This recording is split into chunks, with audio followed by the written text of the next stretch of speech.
ಗೋ ಹತ್ಯೆ ಮಾಡುವವರಿಗೆ ಪೊಲೀಸರು ಈಗ ಬಿಸಿ ಮುಟ್ಟಿಸಿದ್ದಾರೆ. ದಕ್ಷಿಣ ಕನ್ನಡ ಪೊಲೀಸರ ಕ್ರಮಕ್ಕೆ ಗೋ ಹಂತಕರೇ ಬೆಚ್ಚಿ ಬಿದ್ದಿದ್ದಾರೆ.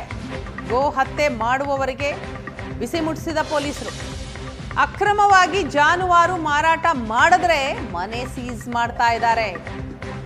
ಅಕ್ರಮ ಗೋ ಸಾಗಾಟ ಕೇಸ್ನಲ್ಲಿ ಮನೆ ಹಾಗೂ ದನದ ಕೊಟ್ಟಿಗೆ ಜಪ್ತಿ ಮಾಡ್ತಾ ಇದ್ದಾರೆ ಪೊಲೀಸರು. ಇದರಿಂದ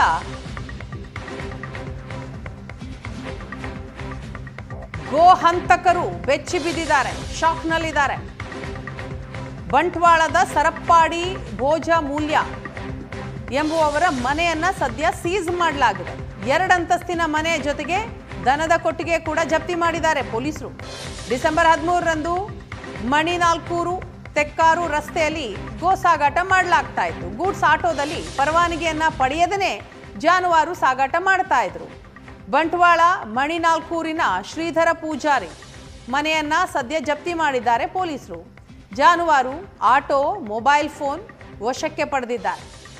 ಭೋಜಮೂಲ್ಯರ ಮನೆಯಿಂದ ಪರವಾನಗಿ ಇಲ್ಲದ ಹಸು ಸಾಗಾಟ ಆಗಿರೋದು ಪೊಲೀಸರಿಗೆ ಗೊತ್ತಾಗಿದೆ. ಗೋ ಮಾರಾಟ ಮಾಡಿದ ಆ ವ್ಯಕ್ತಿಯ ಮನೆಯೂ ಕೂಡ ಪೊಲೀಸರಿಂದ ಜಪ್ತಿಯಾಗಿದೆ. ಇದರಿಂದ ಗೋ ಹಂತಕರೇ ಶಾಕ್ನಲ್ಲಿದ್ದಾರೆ.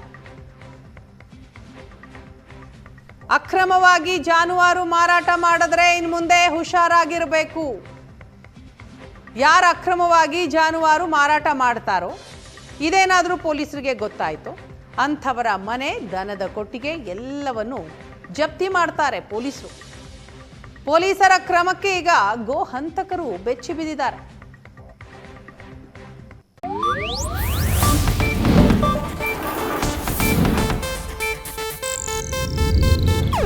ಇದು ಏಷ್ಯಾನೆಟ್ ನ್ಯೂಸ್ ನೆಟ್ವರ್ಕ್ ಪ್ರಸ್ತುತಿ.